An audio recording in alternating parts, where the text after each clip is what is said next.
the ratings show that people don't want to watch these guys on the court. And this started a long time ago. We talked about this in LeBron James in the finals in 2007, the lowest rating finals of all time. Back then it was. Nobody wanted to see that guy. He finally got to the pinnacle 5 years in. They talk about how this guy made it to the finals at 22, but nobody wanted to see this guy play. It's crazy. Remember, it wasn't the Detroit Pistons against the Spurs, or the Knicks against the Spurs, or the Nets against the Spurs. It became LeBron James against the Spurs, who had the lowest ratings of all time. Now, folks, that's embarrassing. That's embarrassing. The league already knew then. Not only that, this guy melted down. He didn't choke. He wasn't supposed to win, but this guy melted down. So the public already knew. Why even watch this guy? He ain't got no game. This is 5 years into the league, folks.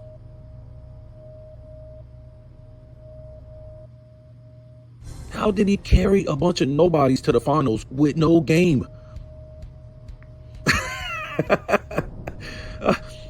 We was chilling in 2007. Music was good. Movies was good. Pop culture was good. But nobody wanted to see this guy play. Because this guy had no skills. And I'm not trying to say, this finals was... How did the plumbers that played Michael Jordan...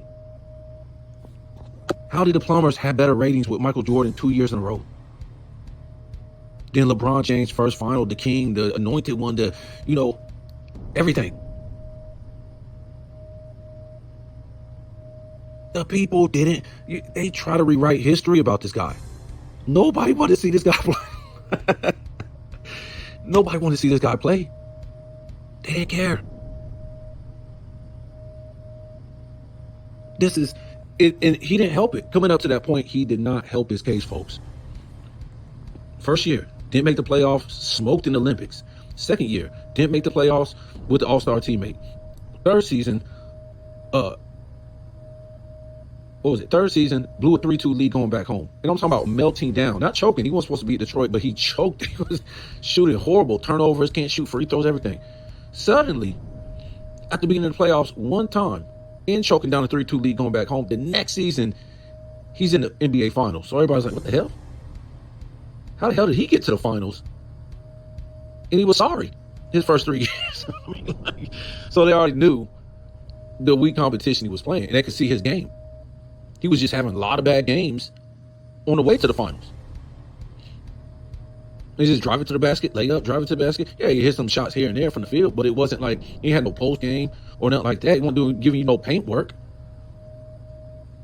And it's just this mirage that, they start painting for this guy. I probably was paying him back then. Hey, say I'm a Magic Johnson type of passer. All this crazy stuff. When everybody knows he ain't. If you're a scorer, you're a scorer. And that's what he was. A guy who took a lot of shots and scored. Because you pass the ball, they don't make you a Magic Johnson type of guy or a facilitator. You just always got the damn ball in your hand. But yeah, man, that was a big hit right there when this guy... Wow. Nobody wanted to see you play in the finals. And like I said, I ain't saying he had to have the best ratings of all time, the second, the third, the fourth, the fifth. But you're trying to tell me you had a worse finals ratings than the Detroit Pistons that played the Spurs, or the Nets that played the Spurs, or the the Knicks that played the Spurs without Ewing? Come on, man. But the people wasn't dumb back then. This is what we've been trying to tell you guys. Nobody wanted to see this guy play. It wasn't because of Tim Duncan. This guy was supposed to, okay, I'm playing Tim Duncan. Let me do what I can and put up big numbers to try to take down this dynasty, to show people I'm coming up in the rankings. And you know what I'm saying? Something like that. No, he pooped all over himself. It showed the whole damn world that he couldn't shoot. He ain't had no post game. He couldn't shoot from the perimeter. He couldn't shoot free. He showed the whole... Talk about screwing the future of the NBA up, folks. Thank God Kobe was back in the finals the next season. Thank God Kobe brought home gold in the FIBA that summer when LeBron James bricked it up and lost and got swept in the damn finals. Thank God. And then Kobe showed up again in the finals the next season, brought home gold. These things. Thank God for Kobe. 2007, 2010, because LeBron James was fucking up the NBA, man. They invested so much in this guy, and he was fucking up. Not losing, melting down and choking everything. From 2007 to 2010, it was this guy basically destroyed the image of the NBA. And the fact that they put so much into this guy. That, you know, after Kobe what he did, it was basically over. They couldn't do, okay, go build your super team. Bring us entertainment, but you can't bring us no high-level winning as a leader. As an all-time great player that has all-time great skills at free throw shooting, mid-range, three-point, facilitating, rebound. It's all smoke screens with this guy. I mean, the fact that what he did from 2007 to 2011, this guy should never even open his mouth. That stretch right there has to be the most embarrassing stretch in NBA history, period. And like I said, because he capped it off with building a super team and bragging and taunting the league, and then gets destroyed and melts down in the finals.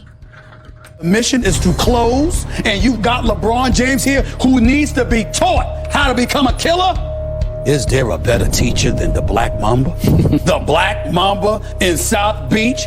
Because you got to remember, he is in Hollywood, and he's a 5-time champion. So if he went Hollywood, it's completely justified because he's got the credentials and the cachet to validate it. But he's still focused, ain't he?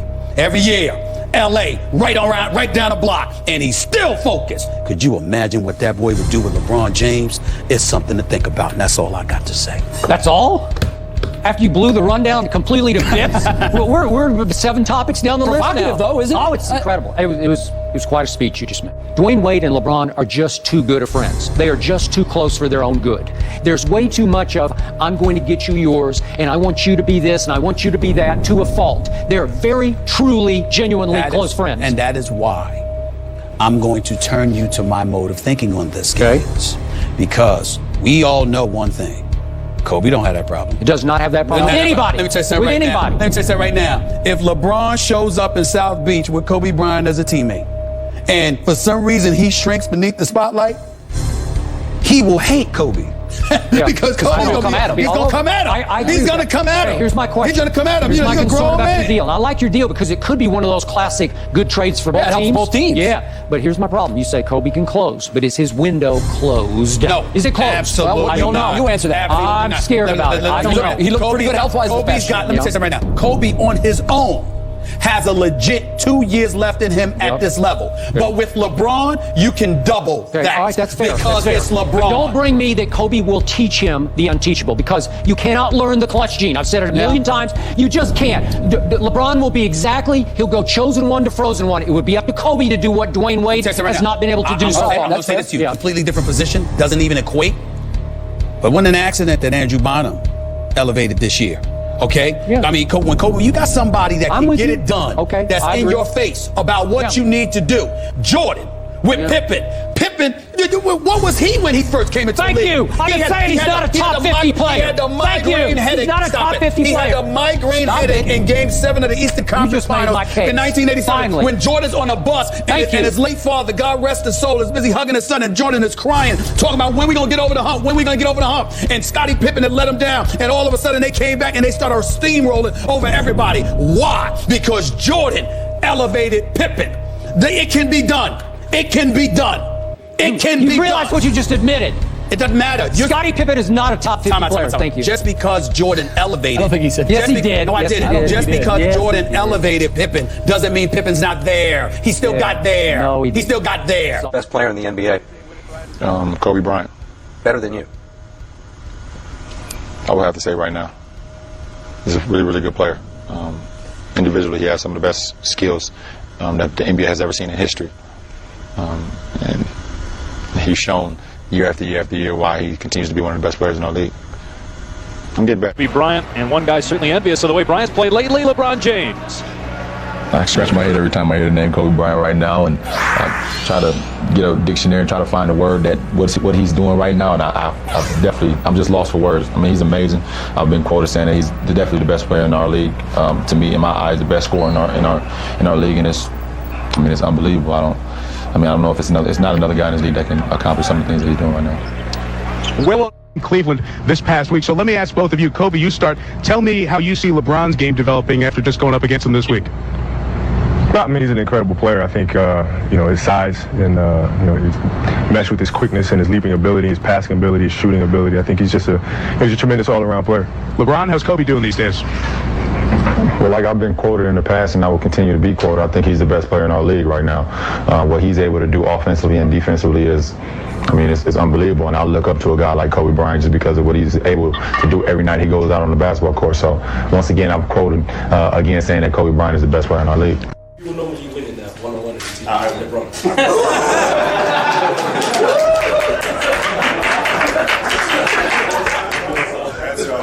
That's what I think. One-on-one is that's easy for me. That's just like playing one-on-one is that's how I grew up playing. That's like my thing. LeBron is it's more like a Magic Johnson would say. He's a great passer. He plays all around game. At the core of me, I'm a one-on-one player. I do that in my sleep. Let's go back to Saturday, gentlemen, if we can. I know you're probably salivating a little bit here, Skip. Skip, how you doing? LeBron did not shake hands with the Magic or address the media after the game. Shake hands. LeBron did not. He did talk yesterday, though. Finally, take a listen to some of what he had to say.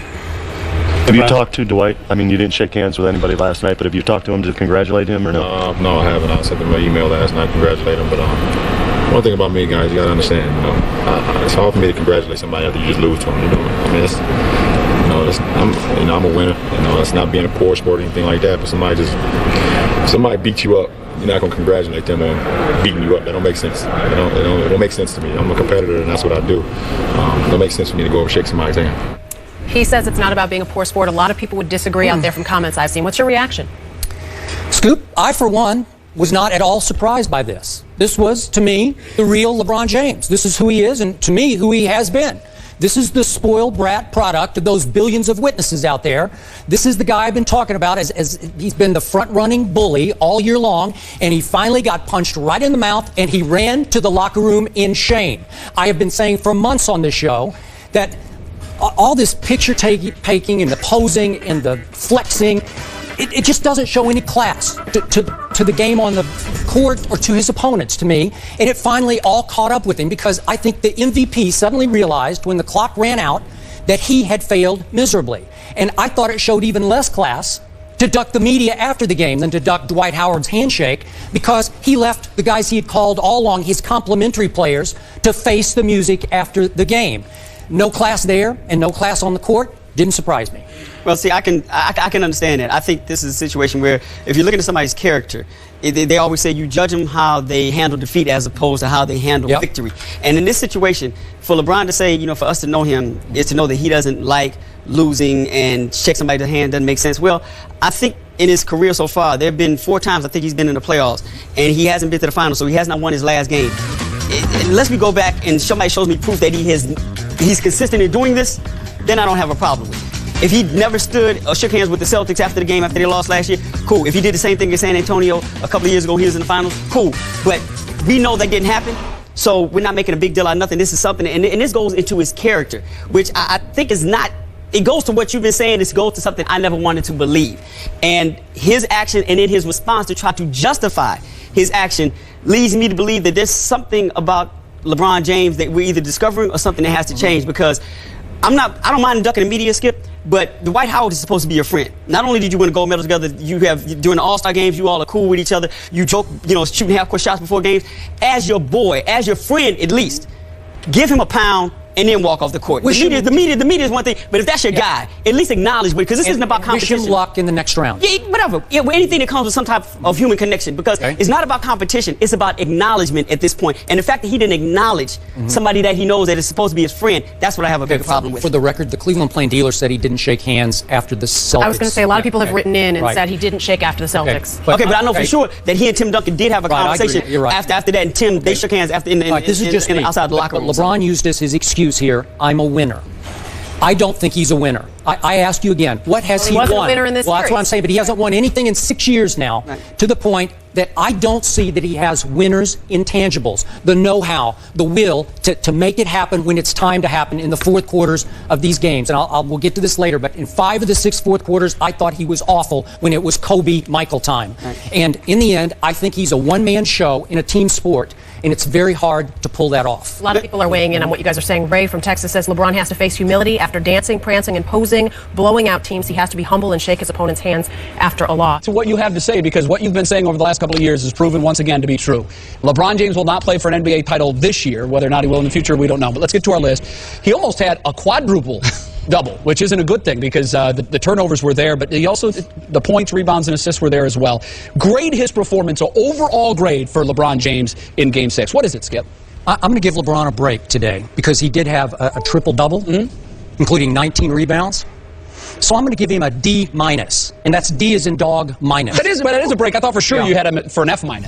The stat of the night, as you said in your setup, was that he did almost have a quadruple-double. In a do-or-die game on the road, a game that people had favored them to win from the start of the playoffs, LeBron James had 9 turnovers. And what shocked me the most was that at least 6 of them were shockingly unforced errors. They had nothing to do with defensive pressure, and they just took the heart out of his Cavaliers, I thought, because I saw a Prince James that once again was crumbling under the pressure and the expectations to be King James. And I want to point out, Jay and Rob, that the Cavs cut it to 4 with 8:37 left. And that was because he made a couple of threes. Now that broke an 0 for 10 three-point string for LeBron, and the second one was about as awkward-looking a three-point shot as I've ever witnessed. But it did go in. And all of a sudden, Rondo is feeling the heat from LeBron James and misses 2 free throws. Absolutely. And LeBron comes right down and turns it over for the 8th time again and crushes the momentum, and it swings the other way, and eventually Pierce hits the three-pointer, and it's over. In the last 8 minutes of that game, LeBron James, the 2-time MVP, took 3 shots total. He ran from the ball way too much. One of the shots he made, which was an uncontested dunk. And yet, in the last 2 minutes, Rob Parker, I saw LeBron James give up. And in turn, his team gave up. The whole team did, They all just said, okay, if you're giving up, we'll stop. We won't foul.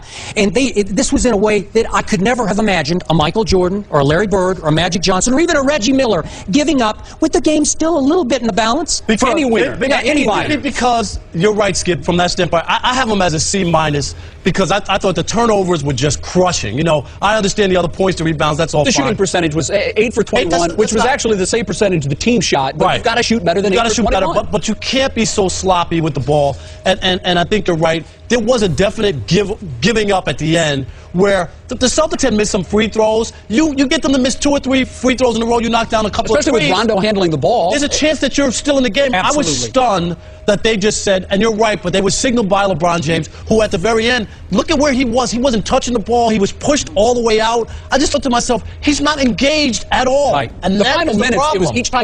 each time he held the ball, the first thing he thought to do was to get rid of it. Like he Hot wanted potato. nothing It was to do a with it. game of I hot think you hit the potato. nail on the head. He raised the white flag first, and you could see it. You could see it when they stopped fouling. The whole team put the white flag up. It was something. I think everybody was stunned as they watched that. All right, how much damage did LeBron James do to his reputation with this series of basketball? Look, obviously, for me, as you well know, all too well, it just confirmed everything I've been saying about him for 3 or 4 years on this show. And so much of it I've been criticized for because I've been unfair and over the top when I talk about LeBron James. And so, Jay, just let me say, for the record right now, I'm offended when people dismiss me as a hater. I don't like that term when it comes to LeBron. If you want to use it in the big picture, that's fine. And it's used towards you a lot, okay, when it comes to LeBron James and others, too. As God is my witness, I don't hate LeBron. I don't know him well. You know him better than I do. But I get the feeling he's really a good guy, nice guy. Maybe he's too nice of a guy. But please don't kill the messenger, because all I ever do, and have tried to do from the start with LeBron James, is just watch closely and tell the truth about what I see. And truth is, from the start, I saw Batman talent, supreme talent, the biggest talent I've ever seen in the NBA. But the intangibles are much closer to Robin. He's Robin more than he's Batman. He's Pippen more than he's Jordan. I think that's a legitimately fair point. If I may speak for those who throw the arrows at you when it comes to haters, answer this, because I think this is something that a lot of folks that listen have a problem with. We understand that there are shortcomings in the game. It's obvious. If you watch him as closely as you have, they are there. But the D- is to automatically dismiss a line, Skip, 27 points, 19 rebounds, and 10 assists. Now, yes, the turnovers are inexcusable, and the shooting percentage was pathetic, but a D- implies that he is the worst student in the class. That's where I think those that come at you with that hater line, I think that's the problem that they may have. We're back to Michael Jordan. I feel like he begged this comparison because he did choose number 23 and he's going to change to 6 next year, but he did steal the powder throwing routine, and I thought he shamed the number 23 the last 2 games. That's my legacy for him right now because that's all I have to go on. But well, you have other games. I know, but he was lifeless in those last 2 games. That's fair. To the point I'm saying he's the fake MJ. He's the 2-time MVP with 2 times the best regular season team by far to me and the prohibitive favorite going into the playoffs, and twice now I've gone, okay, I'm going Orlando in 6 last year over Prince James. You got them both. And then I'm going Boston in 6 because he can't stand up to the pressure. The higher the expectations, the worse he performs. Right. Now this is, you talk about damaging his reputation, and I think he did damage it, especially the Game 5 was even more, where people just really lost their minds on what he was doing and couldn't put a finger on it. A lot of head scratching to the disconnect of he wasn't there. Totally. I think today people should appreciate Michael Jordan more than ever before because, and I'm not saying it's LeBron's fault, because people always want to make a comparison, totally, Skip, to Michael Jordan. And when you look and now start to compare the notes, how hard it is to win and what it takes other than just pure basketball talent, which we know LeBron has, it tells you about that gene you always talk about that Michael has, that you got to question now whether or not LeBron really has it. I think those questions are fair. And I think this is what I got. Just 2 minutes ago, I'm in the cafeteria. Young 20-year-old black guy who is a LeBron fan, and those are all the people who you hear from who are all on LeBron's the greatest, said today for the first time, you know what? I think I'm going to be off this bandwagon. He is not Michael Jordan. And I think people are going to finally buy into what you've been saying for a long time. Let me bring something up quickly, because you've always made the contention that it was LeBron who welcomed that upon himself. Truth be told, he was the chosen one, as dubbed by Sports Illustrated. The mass media, Skip, from the time this kid was 15 years old, was saying, as we so unfairly and often do, here he is, the next one. I don't believe that LeBron James discouraged those. No, he didn't discourage it, but at 16 and 17 and 18-year-old, but I do you know how to do that? Okay, what we've seen now, period, end of story. LeBron James was made for the regular season. He's a regular season dynamo. He's made for our Sports Center plays of the night because he's always number 1 in the regular season. But come postseason time, he's the most overrated, overhyped superstar in my history in this business. Seriously. That's my bottom line to this discussion. That's a very fair, I would say that's fair. I would say that's fair. He doesn't have the... Dwayne Wade, just 8 points, a new career playoff low for him. The Mavs use a 21-9 run over the last 10-plus minutes of the game to win this and even up the series. LeBron, again, just 8 points. How do you explain this? Rob, last night we saw the same LeBron James who went into a trance and crumbled under pressure in Game 5 last year against Boston, even in the second half of Game 6. This was the equivalent to me of an NBA panic attack, going blind under the pressure. 0 for 1 in the fourth quarter with 2 killer turnovers. Are you kidding me? On the NBA's biggest stage, in LeBron James' biggest moment, once again, he was exposed for how few superstar intangibles he has. Most talented player in the NBA, but no killer instinct, no rising to the biggest occasions. I still say the reason he chose to go to Miami was so Dwayne Wade could win him a ring or 3 or 4. And up 9 with 10 minutes to go, it sure looked like Dwayne Wade was taking LeBron on his first championship ride. So I'm not going to criticize LeBron for not scoring in this game because I don't expect him to score big in a game like this. Yeah, he got nervous-handed again, started bricking shots. He was even missing layups in the first half. What shocked me was that LeBron James went comatose on defense. After Jason Terry had called him out the day before, he went deadheaded on defense in the fourth quarter and let Jason Terry get loose for 8 points that should have been maybe 10 or 12 or 14 points in the fourth quarter. And finally, I don't mind, again, that LeBron doesn't shoot, but I do mind that as the point guard of this team, he quit creating shots in the fourth quarter. Not one time did he get in the lane and create an easier shot for a Dwayne Wade who was getting double and triple teamed the whole fourth quarter. Skip, this disappearing act is more inexcusable than last year, and I'm going to tell you why. You're on the precipice of winning a title. Up 3-1, right? I mean, it's a big game. LeBron, before the game, we saw the video. We should be playing like our backs are against the wall, even though we're up 2-1. Remember, he told everybody? And yet, in the fourth quarter especially, it was like a Where's Waldo. I didn't even know he was in the game. I'm looking for him, and you're right. It wasn't just, I think people can live with having a bad night, shooting, playing, making some mistakes, doing things, but he just was disengaged. How can you be disengaged in the biggest game to put your foot on the Dallas Mavericks' neck and go up 3-1 not to be engaged? Is it possible that his early struggle is what disengaged him? You know, once you get off to that bad start, because I think a lot of people out there will say he had a bad game, worst time to have a bad game, but he had it. Is it possible that then, more so than the other nervousness of a playoff? I'm not blaming him for shooting or not shooting in the fourth quarter. I don't care about that. But he did early on. He drove for what was going to be a layup, and at the last second, he airballed it. Right. And it's like, okay, so you're having a bad night, so quit shooting. That's fine with me. And your other point about the defense, let's be honest. Jason Terry had open looks. Yeah. Where was No, LeBron? He had open looks. He could have knocked down, like I said, another six or 8 points. And as I said yesterday, I said this. It doesn't take the clutch gene to play great shutdown defense. So at least if you're having a bad night, you can shut down the 6'2" guy that you're guarding in the fourth quarter. Are you kidding me? It got so bad that even on the last play of the game, Mike Miller had an open quick pass to LeBron in the corner for an open three. And Mike Miller said, no, I'm going over here. Because they just said. Does it bother you that so many people are happy to see you fail? Absolutely not. Because at the end of the day, all the people that was rooting on me to fail, at the end of the day, they got to wake up tomorrow and have the same life that they had before they woke up today. They got the same personal problems that they had today.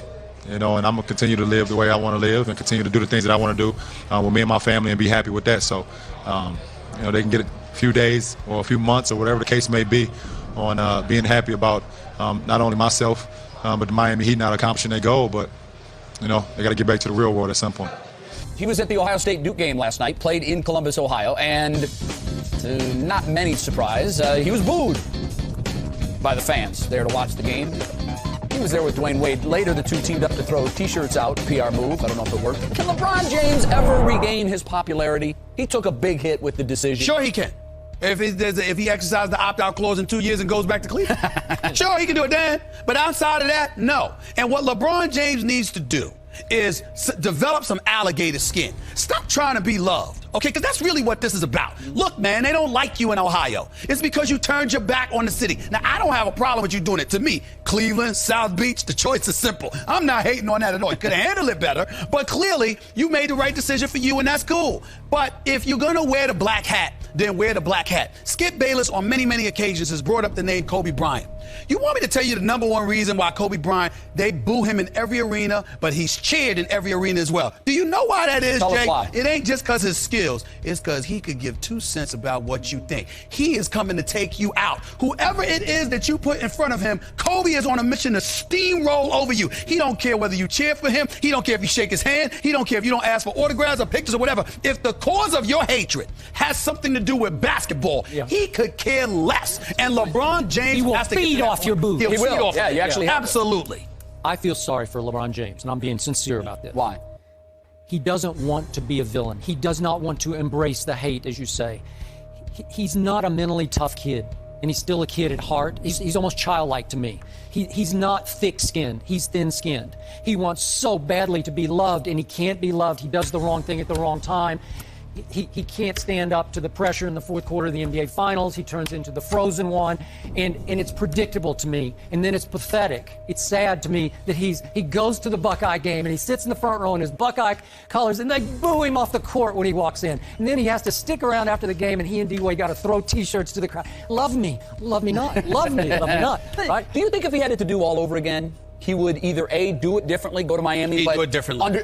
under a much different circumstance, or stay in Cleveland? You know what? If he had it to do over again, I think he'd stay in Cleveland. I think this has crushed him. It's not a happy place for him anymore. You think he would have done it I think he would have done it differently, but I ain't going to think that he would have passed up on South Beach. I'm just not believing that. But I will say this, again, he's got to get harder. Not only that, that's what it's going to require for him to win the world championship. Yeah. Because That you edge. have to understand, you got to have that edge. Yeah. Listen, instead of trying to act like you're a champion, why don't you imitate champions? Why don't you steal something from them when it counts most? You know what? Is he capable? Yes, yes, he is, and that's why I'm staying on him. That's why I'm not letting him. It's not because I don't believe in him. It's because I do believe in him. He is too supremely talented. He may be the best talent in the world. You know what? You just got to get that heart, man. Stop walking around like the Tin Man syndrome. I mean, what is wrong with you? Can't buy one. Come on, man. He got it in him. Just peel it out. Suck it up. You can't go. Wear the black hat. You can't go see the Wear wizard. the black hat. There's no wizard. Wear the black hat. Is there a wizard, Jay? Wear the black hat. There's no wizard. Wear the black I'm hat. with you. I think you're born with that killer instinct. Come on, man. You're not. You got to come with it. And you know what? If he doesn't have it, he won't win a title. Or if they do win a title, it'll be because of D-Wade and not. Thank you. And by the way, LeBron James, let me say this one last thing in front of this camera because this is very, very important.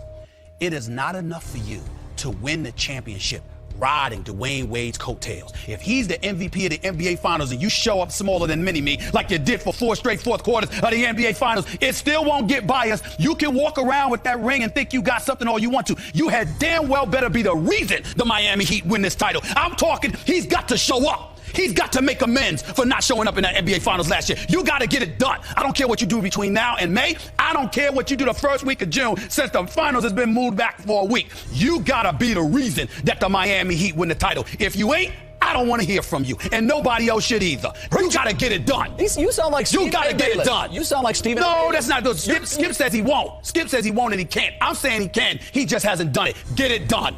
LeBron James, you should thank God for Dwayne Wade. Agree with you about LeBron James being a better talent. My problem is we don't take the intangibles into consideration nearly as much as we should. And let's look at it from the analysis that you threw out there about Magic Johnson and Larry Bird. Well, Larry Bird to me was a better individual talent because he could shoot considerably better than Magic. He was a fabulous passer at the forward position as well. And obviously he won championships, just not as many. The reason why you love a comparison like that, Max Kellerman, is because both of them could be relied upon in the clutch to do whatever it is that they do to accentuate their greatness. Whoever they were, whatever made them great, they didn't leave that at the door when money time arrived. When we look at LeBron and Kobe, that's where I think we part ways. Because even though LeBron has matured to that point where there's no longer a question about that as where he's concerned for a lengthy period of time in his career, it was a huge question. I have religiously stated for the first 46 minutes, I'll take LeBron James over almost anybody in the world all time,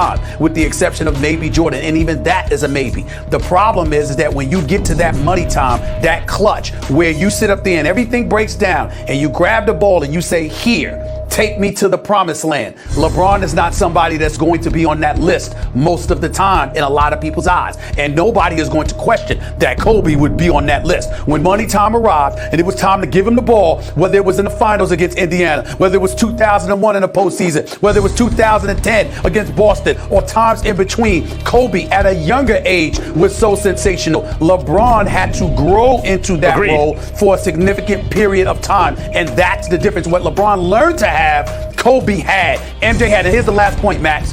LeBron was pushed to that elevated level of play. Kobe took it. MJ took it. These are guys that you knew from the moment that moment arrived, they belonged there. LeBron was pushed, coached, nurtured, tutored into that elevated position. That is the difference. Number one, Michael Jordan never, ever once said he's the greatest ever. No one has ever heard that out of the mouth of Michael Jordan. So, in other words, whatever his standard is, it's applicable to anything that he says, because Michael Jordan has never said, I am the greatest who ever lived, okay? So when people sit up there and say, well, Michael, if you're bringing that up, that means Bill Russell was better than you. Who knows? Michael Jordan might say, sure, okay, no problem. He's better because he's got 11 rings. Yep. That's Michael Jordan's standard. That's number one. Number two, I've said this on many occasions, and I'll say it again. LeBron James is an absolute freak of nature. He is one of the greatest we have ever seen. From a talent perspective, he's top two, may go down as number one all time, okay? I would take LeBron James all day, every day, and twice on Sundays for the first 46 minutes. But with the game on the line, it's a whole bunch of players that I would take ahead of LeBron James. And Kobe Bryant would be one of them. Last 2 minutes, game on the line, postseason action, things of that nature, I'm rolling with Kobe. And when you think about Michael Jordan and what Michael Jordan has to say, I think it's incredibly important that everybody understands the standard with which he's measuring stuff by. It's not just about the number of championships. It's about actually winning them. There's a whole bunch of cats that can contribute it, but there are very few who can close the deal. Kobe Bryant was one of those people who could close the deal. We saw it when they won their first championship, when Shaq had fouled out and Kobe Bryant had to take over and play against against the Indiana Pacers and take control. What we're saying is we also look at him, he was waiting for this moment, talking about this moment, salivating for the moment, whereas LeBron had to be pushed and prodded to that point. He had to go to South Beach. He had to play with D. Wade. He had to sit up there and be lectured and tutored and counseled by a D. Wade and Pat Riley. And then after he did that, they had to convince him, it's your time. You're the best in the world. If you remember in 2012, there was an all-star game taking place, and the game was on the line. This is after, Max, you'll remember this. This is after LeBron James and the Miami Heat had lost in the finals to the Dallas Mavericks. And D-Wade and these boys are proud of them. It's your time, it's your time, it's your time. It's the all-star weekend. It's an exhibition. Nothing is on the line. LeBron James has the ball at the top of the key with Kobe guarding him. And instead of taking the shot himself, he tried to throw a pass, and it got picked off by Blake Griffin. And Melo got in his face, and Kobe got in his face, mistake. And D-Wade had gotten in his face. They're like, what are you doing? So all I'm saying is, my last point is this. All I'm saying is the level of greatness that they were willing to embrace and they were salivating for, LeBron had to be pushed towards. And if you are Michael Jordan, you take that into consideration when you think about how you rank a player. What do you mean in terms of value? And when you say LeBron eclipses Jordan, I'm sorry, LeBron eclipses Kobe. Eclipses Kobe. I'm sorry. What do you mean by that? What do you mean eclipses him in value? What are you talking about? He's going to be higher on the all-time list. If you had to pick one or the other, you're starting a team, you're going to take LeBron. As you point out, a lot of that has to do with LeBron's superior size, which is true. He's 6'8", 250 plus. But it also has to do with the efficiency in scoring. LeBron's an incredibly efficient scorer. And also the defense, because LeBron defense improved throughout his career to the point where he could guard effectively all 5 positions. He's almost like a Dennis Rodman kind of figure at his height in terms of his defensive value. And in addition to all that, he has the passing game of a Magic or a Bird, the kind of passing game, the genius for passing that Kobe doesn't have. So I'm talking about its value, the one who brings you the most wins or the closest to a championship all by himself, the one who fits in best on the most different kinds of team, the one who's going to be ranked higher on the all-time list. Value. Jordan's one, then the question is, where does everyone else fit in? LeBron is going to end his career as the first non-big you mentioned after Jordan, and Kobe will fit in with Bird and Magic somewhere below that. Well, the reason why I asked the question is because I think that while you're right, we need to understand why. There's a lack of appreciation for Kobe in this respect. Kobe played with Shaq, so because 3 of those rings came with Shaq, that's going to be held against Kobe to some degree, which almost justifies why he had this insatiable appetite to prove himself away from Shaquille O'Neal. He didn't want to pair with him for the rest of his career because he didn't want to be, identified with just him. He wanted to establish his own aura of invincibility and what have you. But the other thing also is that we don't take into account what LeBron did. LeBron didn't win a title until he joined Dwayne Wade and Chris Bosh. He didn't win a 3rd title until he joined Kyrie Irving. He got Kevin Love to come from Minnesota as well. And so when we pay attention to those kind of things, as great as LeBron is, we also act too much like it's just LeBron. But LeBron was very adroit, very skilled, very smart in who he decided to join forces with. And that had a lot to do with the success that he ultimately was reaped. Now, he doesn't deserve to be excoriated for that because it's a team game and you can't win by yourself. But he went about the business. He didn't inherit anything. He put himself in a position as a free agent where he went to in Miami. He came back to a situation in Cleveland that was conducive to winning. He stayed within the Eastern Conference throughout his career because it's been considerably weaker than the West for pretty much the last decade.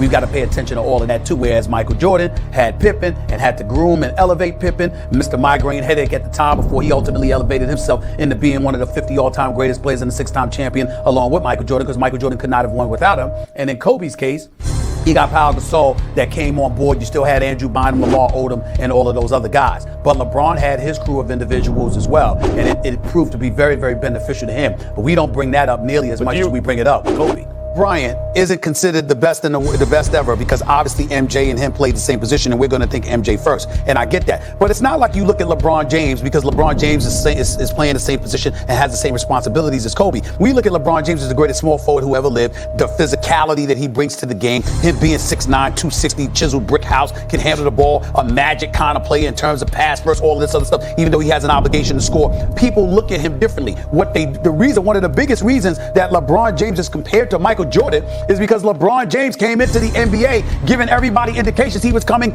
for Jordan. So the reason why those are the reasons why those conspiracies, because if you look at Kobe's game, his game mirrored MJ more than LeBron's ever did. It's just that LeBron announced to the world he was coming for MJ, and that's why everybody looked for those comparisons. If you think of what MJ and Pippen did with Phil Jackson, which is one, go 6 for 6. Now take just a little bit of air out of MJ, just a little bit, and stop, plug it up, right? And do this to Pippen.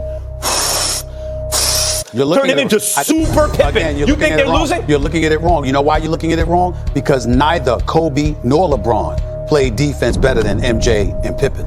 Neither of them. It would be slightly lesser defensively and even better offensively. And on the whole, a LeBron-Kobe pairing in their primes would have been even better than MJ and Pippen. Well, again, you're wrong and you're misinformed. Why? Because you're not bringing into consideration the game that they played compared to the game that MJ and Pippen had to play. Talk about the culture, how far more physical it was back in the day. Let's see, what would MJ... Make it even easier for Kobe and LeBron. What would MJ and Pippen have done in this era in terms of how soft it is? Killed it.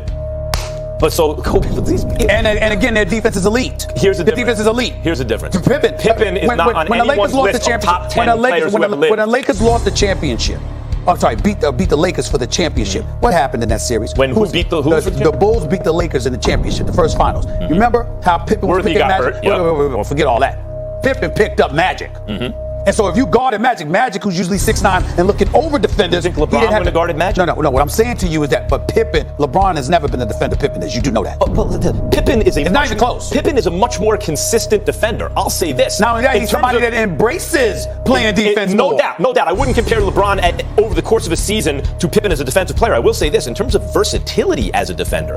LeBron is more like Dennis Rodman. LeBron at his best defensively could legitimately, capably guard all 5 positions. That's not. LeBron at his best is an all-time great Once defender. again, that's why you shouldn't be talking basketball, because you're bringing up what he could do. I'm bringing up what he has done. There's been plenty of times. I will never question the ability of LeBron James. There's nothing he can't do. He has shown a willingness religiously throughout the years not to accept elite defensive assignments. If Kobe and LeBron played together? LeBron James. He'd have benefited the most. I don't think there's any question about that. When you look at LeBron James and his greatness as a player, think about the adversity that he went through to get here. But also think about the fact that for years, he didn't really have anybody staring him in the face that was the living embodiment of accountability. Somebody that would be in his face challenging him to do what the hell he was supposed to do. Max Kellerman, and if y'all could get that footage for me that I asked for from y'all this morning. Max, I want you to look at this. This is I think it's a 2012 All-Star game. LeBron has the ball, all right? He has the ball. Kobe is D'ing him up. Face to face, right there. It's him and Kobe. And he tries to throw a court pass. And Melo, D Wade, and Kobe are all getting on LeBron. Why? And even Darren Williams of all people. It's the All-Star game, brother. People want to see this. It's the All-Star game, and what they were doing is, you remember, LeBron James had yet to capture a championship. And what was the knock against him? What are you doing? Take it. It's yours. This is your time. What the hell are you doing? I picked that moment and asked them to show that video because it crystallizes my point for this particular argument. Those years where LeBron James was maturing but couldn't get himself over the hump, was devoid of the killer mentality, was susceptible to what people said and what they felt, how he has openly acknowledged how it inhibited him for years. That's why he calls losing in the finals to the Dallas Mavericks his greatest achievement, because with his show The Shop, which I said was a very good show, he's doing a good job with it. The point is, he was saying it was his greatest achievement. Why? Because when he lost, that's when his whole mentality changed. He hunkered down. Pat Riley, D Wade, everybody, they got on him. He had to ultimately embrace who he is, but also embrace the fact that you got to step up and embrace the challenge and take what is rightfully yours. If he were playing alongside Kobe Bryant, he'd have never had to go through that for that long period of time, because Kobe would have been in his behind from day one, demanding that greatness shined. It would have shined considerably earlier, and we might be actually having valid comparisons. What I walk away from tonight, however, is how horrible the Cleveland Cavaliers look. They quit. They quit. I'm not dissing LeBron. I don't want to hear no more comparisons, though. Not like this. You don't go down like this. Now, he gave some effort, but then ultimately, he gave up. And when he gave up, the rest of the team followed. And it was that bad. You had to be here. You had to see this to believe it. They got their butts kicked, period. They got taken to school, period. Backdoor cuts, wide open, three-pointers surrendered, open layups looking like a layup line, like you're playing horse in the park or something. There's no effort here.